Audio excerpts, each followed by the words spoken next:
books and how I develop the books based on my actual experiences. So, may dinagdag lang po ako ng konti, dito na gusto ko malaman nyo what is reading all about. Kasi,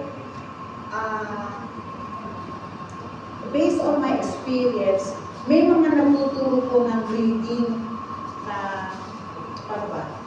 Yung mga parents matuturo ko sa mga anak nila ng reading na sometimes I don't want it okay or yung hindi tama. Pero ito, gusto ko makita nyo kung paano. So I have a little bit of background in the book. Today I will share with you the highlight of the books and how I develop the books based on my actual teaching experience. So, we have the pillars of reading. One is the phonemic awareness, phonics, vocabulary, fluency, and comprehension. Ito po, dito po sa awareness, kasama po dyan ang blending and decoding. Pero marami po yan. Hindi natin matatapos ang isang araw na ito lang po ang topic ituturo. Pero ano lang po yan, brief. Of course, phonics and then vocabulary, malaman ng bata what is a cat. Kasi ibang bata po hindi nila alam kung ano ang cat, how does it look like. Fluency, yung pagbawasan nila. Comprehension, which is I find very, very important. So in my book, sa nursery po, if I remember, meron po bahagya po doon na comprehension na comprehend ang bata through picture reading. Picture reading is reading na po yun. Makita po ng bata, oh, this is a boy. Oh. Binabasa niya na yung picture na yun, yung po nag-start. Okay? Sa comprehension naman, more in prep level. Meron na po yung mga, of course, I started with the words, phrases, sentences. Tapos po, meron short story wherein the children can answer the knowing details. Ano po yun? Yung mga who, what, where. Okay, meron po comprehension doon. Okay, next. So, each component play a crucial role in developing strong reading skills for the coordinator, educators who understand and effectively teach these pillars significantly increase their student chances of becoming proficient readers. Okay. Opo, totoo po yan. Kasi lahat po ng sasabihin ko sa inyo is based on my experiences for my 32 years of teaching in the preschool level. So, ako po, hindi po basta-basta iniiwan ng bata na hindi po talaga siya nakakabasa. Like for example, ang maximum po natin sa school noon is 25 children in the prep class. Mostly, ang reading po ay nasa akin po yan. Wala pong ibang pahaw, ibang teacher sa preschool. Ang reading po ay nasa akin po yan. Because I want my students na bago palis po sila sa akin, talagang readers na po sila. Kasi then we go into grade 1. Kasi meron po akong tutor ngayon na ibinigay po sa akin. I think there are 5 of them are non-readers. Isipin yung grade 1 na po, alphabets, hindi pa po nila alam. Pero pupunta po tayo kung paano po makakabasa ang bata. Okay, next. So, what are the 4 principles of reading? One is the phonics, which is very important. And then we have the vocabulary development, the reading fluency, including the oral reading skills. And the last principle is the reading comprehension. Hindi ko mawawala. Okay, phonics is the precursor of the reading, writing, and spelling. It provides a strong foundation for children to develop essential literacy skills that will support them throughout their lives. Para po kasi sa 21st that I'm staying, ang ano po nila is lifelong learning. Have you heard that? Lifelong learning. Wala po. Kasi pag sinabi natin lifelong learning, ibig sabihin niya, kahit na tayo, nag-learn pa rin tayo. So, start sa bata, nag-learn pa tayo. Kumbaga, hindi na-stop ang learning natin. Katulad, kunyari, ako, cellphone, hindi marunong siya marunong. So, tuturuan mo siya how to use the cellphone. Yun ang mga natin. Next. Now, reading consists of two main elements. Dalawa lang po yan. Decoding and the comprehension, which is the understanding. Pag sinabi po namin decoding, yan po yung blending. Nag-blend po. Comprehension, ito po yung understanding about the story, what you have.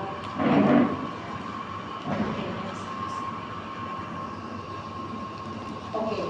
It's a way of teaching children how to read and write. Now, it helps children recognize, differentiate, utilize distinct sounds that set words apart in the English language. Cultivation po yan sinabi ko. Then, it is taught using a variety of approaches such as learning individual sounds and their corresponding letters. For example, may example po ako dito.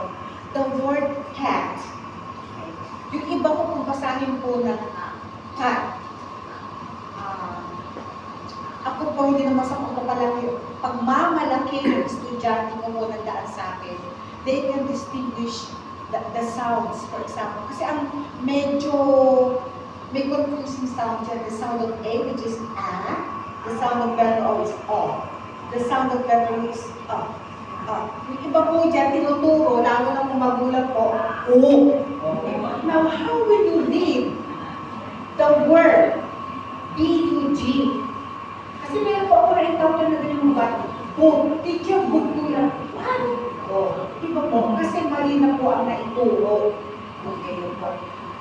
So, doon po, as early as preschooler, may confusion po ang bata. Doon po confuse siya kung ano po ba ang sound ng letter U na isa ituturo is kaya po ako may action eh. Now, I have a 4-year-old tutor na tinututor ko ngayon. Sabi niya, Teacher Sol, siya po ay papasok na sa junior kinder sa Fatima. Okay, sabi ko, doon ako dahil. Turuan mo siya magbasa ako. So, hindi na alam ang alphabet. Ako po, pag nagtuturo ng reading, I start with the vowel letters. Bakit po? Okay. Pag natapos po ng bata, A, E, I, O, U. Okay. At dudugtungan nyo ng B as in, iba sasabihin po, ba. Paano yun? Ang B, A is back. So ako po, pag natapos po yung vowels na A, E, I, O, U, dudugtungan ko po yung decoding or the blending. Dudugtungan ko po yan. So, babasahin ng bata is A. Kunyari po, A natapos na sa, kunyari sa yung T na itong tinuturo, and then you put the sound of A and T is at. Kailangan meron po exaggeration. Kaya po yung aking 4 years old na tinuturuan kayo, I need action. Okay, sige. Okay, Nina, you put your hand like this. Okay, sasabihin, what is that, teacher? This is letter A. Okay, let's do it together, okay? Totoo po to. Actually, tutor ko siya ngayon. Sabi ko na ako makakatin kasi letter ko to. So, this is A. Okay, say, A, okay. Nagpunta kami sa letter E. We actually, okay. This is letter E. Say, as if you are smiling. Pwede niyo po ituro yan. Now, letter I is like this. Okay, what is the sound of letter I? Letter I is E. Okay. Tapos isang arrow po, nasa letter O kami, is O. Letter U, it's kaya yung nanay niya tuwang-tuwa po sa pinaglamas na niya. Teacher, ito po letter U. Ay, ito mami, mali ka, hindi yan. Hindi, that's Tagalog. Bibigyan mo ng talikuhan yung anak mo. So, pag nag-blend po sila, yung hindi rin po ako natuturo ng baby bobo. Ito po, kasi ang bisote ang kalalabasan mo. Meron po ako isang bata ng tutor sa grade 1, sabi niya, ay teacher, alam na alam ko yan. Okay. Sabi niya, dito susunod ko. Alam ko din po yan. Okay, binago ko. Sabi niya, Diyo, hindi ko alam sa kanya. Oh, eh sabi ko, alam na alam mo. But how come you cannot read? Kasi binago-bago. Alam niya, A, E, I, O, U, Babe, Bibo, Bu. Pag tumulit ko halimbawa yung Bu, hindi niya alam basahin. Okay, ako, sige, lagyan mo kami sa table. Ganyan. Strict ko talaga ako. Totoo ko yung strict ko. Pero at the end, minamahal din po ako ng mga kapatid. Kung sure yan. So, nilagyan yung kamay niya, all throughout, natututo siya magbasa. Ngayon po siya ay grade 3 na. Very fluent na siya magbasa. So, ito po, example ng word na yan, it has 3 letters and 3 sounds. So, pag nakita po ng bata yan ang alam ng sounds, mababasa niya po na ito ay cat. Yung iba sasabihin, cat. Ano yung C-O-T or C-U-T? Diba po? It is cat. Ang mga anak ko pong tatlo, ako lang po nagturo sa ako lang po. Yung teacher na. Nagbasa. Dahil pag hindi sila makabasa sa akin, labit sila sa akin. Hindi naman. Pero hindi po ako kumuha ng tutor sa kanila. Ako lang po. Ayun po yung asawa ko. Yan. Yun po. Ganun. Yun. Sharing lang. Okay. So, strong phonics knowledge and skills are the most effective to develop early reading and writing abilities. Now, children must learn to read before they can read to learn. Yan. Napakaganda po yan. So, the highlights of my book. Ito po yung topic ko sa akin, dalawa. Kasi kung ibibigay ko lang po na parang napaka-sure, parang kumbaga sa pagkain eh, ito lang pagkain ko, gusto ko pa kumain ng marami. Ganun po yan. Okay, so, now the highlights of my reading books, I align this with the Matatag curriculum. Okay po kayo na meron kong Matatag tayo. Okay, so, naka-align po yan sa Matatag curriculum. Now, when I attended the seminar of the DepEd, ang question ko po my question was answered. No? Ang question ko po ay, paano kung meron kang gustong ilagay na CH sound, SH sound, long sounds like A, E, I, O, U, paano ba na? Ang sabi po nila, pwede po magdagdag. Kahit wala po yung sa Matatag. Basta makita lang po nila yung topic doon na about the Matatag. Actually, dala ko nga po yung curriculum sa Matatag. Okay, so it was aligned with the Matatag curriculum. So, nandun po sa book ay the alphabet, the letter and the sound recognition. I have their phonics. I don't know kung sa front ay merong sight words. Meron. So, kailangan po yan. Kasi before, pag natapos na po yung kanilang blending, naglalagay po ako ng sight words. Now, ito po sa Tagalog ay pagbasa sa unang tinig po ang Tagalog ng sight words. Now, what are the sight words? Like, for example, the best pinabasa po ang da na PHE. The for the consonant, D is for the vowels. So, ito po yun. There is, are, was, yun po, basta mga sight words po dyan. Kasi may encounter niyo po yan as you go along with the reading of the story now. I have the short reading of short story with comprehension and writing. Okay, ano po yung writing? Kasi ang writing po merong separate book po yan na writing. Dito yung pagsasagot nila, tapos sa nursery po, malaki po ang tracing po doon. One letter, i-trace po nila one letter. Kasi based on my experience, pag marami na sinusunod ang bata, sasabihin, tsaka dito yung kamay ko.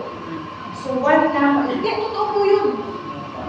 Yung 3 years old, ay yung 4 years old ko ngayon, pinatrace ko lang ng 5 letters, up na daw yung mga kamay niya. Hindi, gawin mo yan.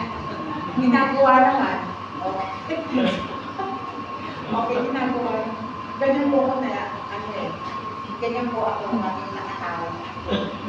Okay, so, yun po. So, may writing din po sila, pero minimal lang po ang writing po. Hindi po masyado kasi meron pong writing activity sa laga na separate po. So, yan po.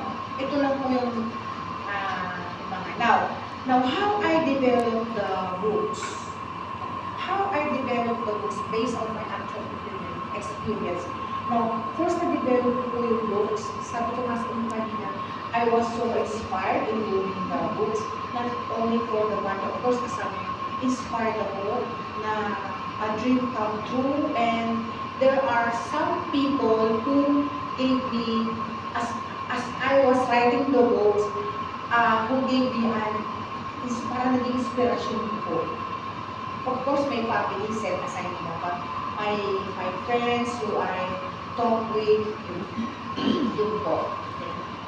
Ito po yung experience ko. Now, the books were created based on my experiences teaching preschool children because I'm a preschool teacher. Now, the activities with the books were all classroom tested po yan. So, yung mga activities na mostly nilagay ko po doon ay subok na matatag po yun na ginamit ko during the time I was teaching. And I found it very effective po.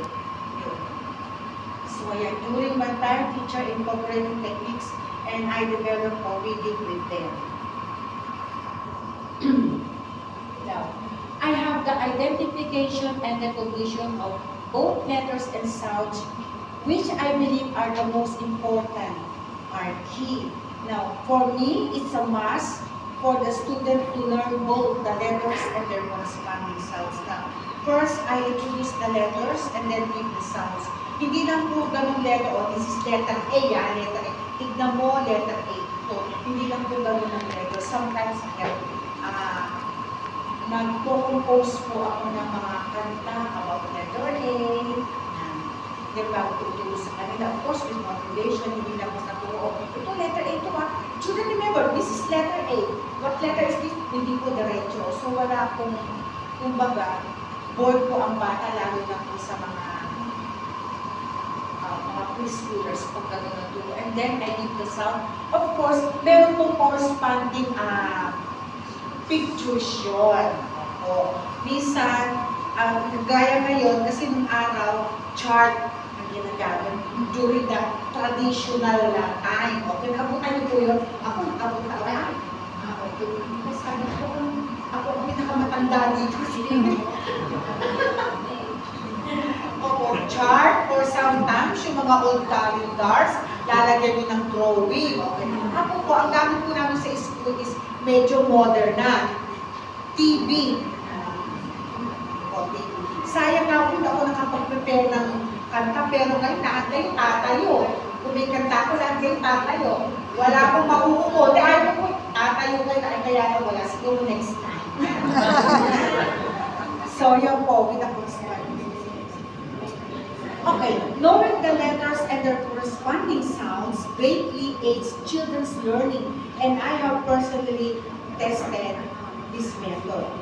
To this day, I continue to use it, and it really helps children read with this. Totoo po. Hanggang ngayon sa tutor ko po, na binibigay po sa akin ng mga non-readers, pag alis po nila sa akin, kaya talaga truly they can read. Totoo po yan. Kasi I have my 3 special children po. One is 18 years old, the other one is 20 years old, and yung pinakabata po ay 14 years old. Nakakabasa po yan. Lalo na po yung aking babae na 20 years old. They are, ang kanilang pong special child guys, person with Down syndrome. Yun na po ang tawag ngayon, hindi sila tinatawag na primordial niya. Basta tawag sila person with Down syndrome, a person with autism, yan. So, tatlong po yun na Down syndrome po na nakakabasa. Yung isa po, nakaalis na napunta na po sa Canada. Ito po yung si-share ko sa inyo. Nung siya ay 17 years old, binigyan ko siya ng lola na sa akin. Sabi ko, teacher, saan nakakabasa ko eh? Hindi niya alam ang parts of the body. Kaya siya bumaksak sa Canadian Embassy. Ano ko lola, hindi ko alam ang parts of the body. Hindi ko, hindi. Kasi nakaupo siya ng COVID. So, tinulong ko sa kanya yung pangalan niya, pangalan ng nanay niya, tatay niya, at saka yung parts of the body. Oh, what is this? Hindi niya alam. Sabi niya, ice, ice, ice, ice, ice. Pipicture ko lang, pipicture pa ako ng ganyan, ginagaya niya ako. So yun po ang binigay sa kanya sa Canadian Embassy na yung distinguish or identification of different parts of the body. So wala na, dalawa na lang sila. Then yung 20 years old ko po, ang galing ko talaga nakakabasa na ang comprehension, very good. Kaya lang, mahina siya sa bata. Ang multiplication table, kahit anong turo ko hindi pa lang. So, nag-iisip na ako ng ibang strategy na para ma-memorize na po yung multiplication table. Pero, little by little, as we go along, medyo na. Pero yung reading ko, yun po talaga, very good siya. So, next.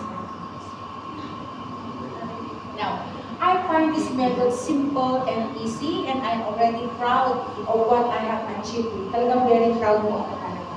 That is why I am confident with the approach of mine because it really helps children read effectively.